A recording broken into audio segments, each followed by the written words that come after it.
Shalom, salam sejahtera untuk kita semua.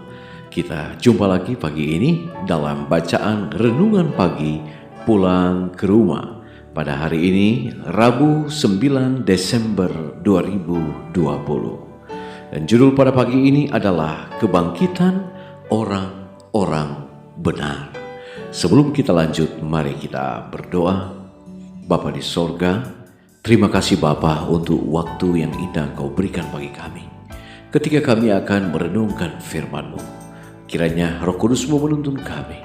Firman ini menjadi berkat bagi kami. Dalam nama Yesus kami sudah berdoa. Amin.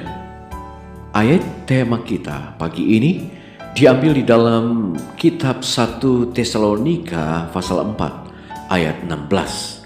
Firman Tuhan berkata, sebab pada waktu tanda diberi, yaitu pada waktu penghulu malaikat berseru dan sangkakala Allah berbunyi, maka Tuhan sendiri akan turun dari sorga dan mereka yang mati dalam Kristus akan lebih dahulu bangkit.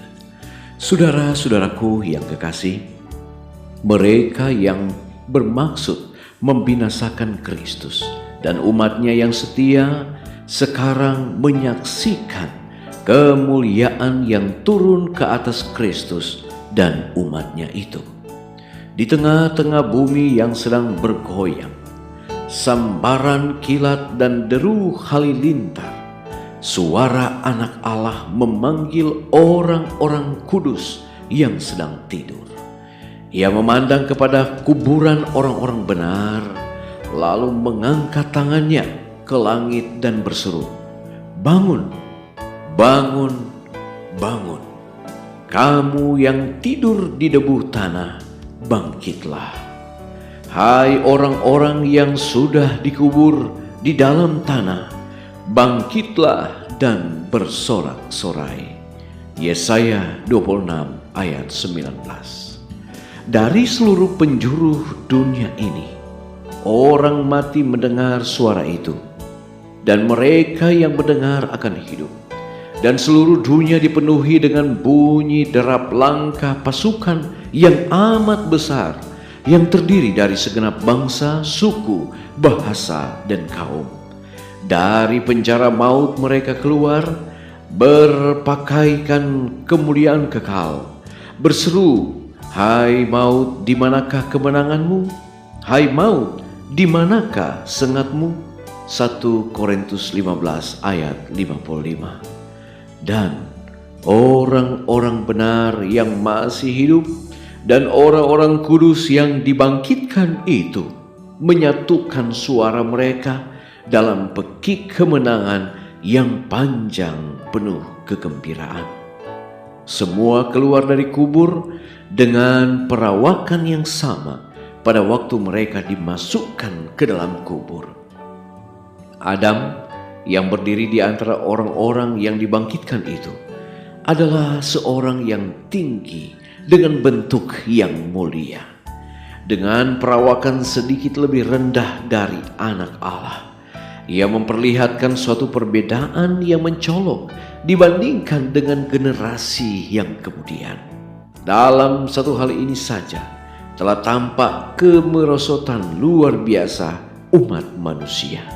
Tetapi semuanya bangkit dengan kesegaran dan tenaga kemudaan kekal. Pada mulanya manusia diciptakan dalam keserupaan dengan Allah. Bukan saja dalam tabiat, tetapi juga dalam bentuk dan roman wajah. Dosa merusakkannya dan hampir melenyapkan citra atau gambaran ilahi itu.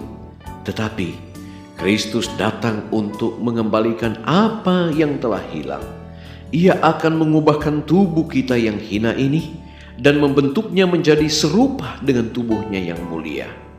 Tubuh yang fana dan korup, tidak bagus dipandang, yang sekali telah dicemari dosa, menjadi sempurna, cantik dan bakal. Semua noda cacat telah ditinggalkan di dalam kubur, dipulihkan kepada pohon kehidupan yang ada di Taman Firdaus, yang telah lama hilang itu. Umat tebusan akan berjingkrak-jingkrak. Maliaki 4 ayat 2. Bertumbuh kepada perawakan penuh manusia pada kemuliaan permulaan dunia dijadikan. Bekas-bekas terakhir kutuk dosa akan dihilangkan dan umat Kristus yang setia akan tampak dalam kemuliaan Tuhan Allah kita. Di dalam pikiran, jiwa, dan tubuh memantulkan gambar sempurna Tuhan mereka. Saudara-saudaraku yang kekasih, oh penebusan yang ajaib, yang telah lama dibicarakan, telah lama diharapkan, dan direnungkan dengan kerinduan yang mendalam, tetapi yang tidak pernah dimengerti sepenuhnya. Diambil di dalam buku Alfa dan Omega, jilid 8, halaman 679 dan 680. Mari kita berdoa. Bapa di sorga, pagi ini kami sangat bersyukur untuk kesempatan boleh kembali merenungkan firman-Mu. Sungguh luar biasa ketika hari itu tiba. Ketika Yesus datang ke dunia ini, kemudian membangkitkan orang-orang mati yang mati di dalam Tuhan. Akan ada satu reuni yang besar di mana akan dipertemukan dengan orang-orang yang telah mendahului akan umat-umat tebusan. Bapa di surga, tolonglah kami untuk bisa melihat jauh ke depan bagaimana rencana keselamatan yang Tuhan telah siapkan jauh sebelumnya. Dan biarlah ini boleh menjadi satu titik yang indah bagi kami, bahwa ketika Yesus datang, ada satu jaminan, mereka yang mati di dalam Tuhan akan dibangkitkan untuk menerima keselamatan yang kekal. Bapa di surga, terima kasih untuk firman-Mu. Biarlah ini akan menjadi satu kekuatan pengharapan dalam kehidupan kami. Memulaikan aktivitas hari ini, biarlah Tuhan berkati kami. Tuhan akan selalu lindungi dimanapun kami berada. Berkat yang berasal dari Tuhan senantiasa menjadi bagian kami. Hari ini adalah hari election day atau pemilihan untuk pemimpin-pemimpin yang berada di wilayah provinsi dan kabupaten kota. Biarlah pilkada serentak ini Tuhan akan berkati, berikan suasana yang kondusif, dan atas tuntunan Tuhan kami boleh memilih pemimpin-pemimpin yang tentunya boleh menjadi perpanjangan tangan Tuhan untuk mendapatkan kesempatan yang seluas-luasnya beribadah kepada Tuhan. Terima kasih Bapa. Biarlah Engkau akan berkati kami hari ini. Berkat-Mu menyertai kami semua. Dalam nama Yesus kami sudah berdoa. Amin.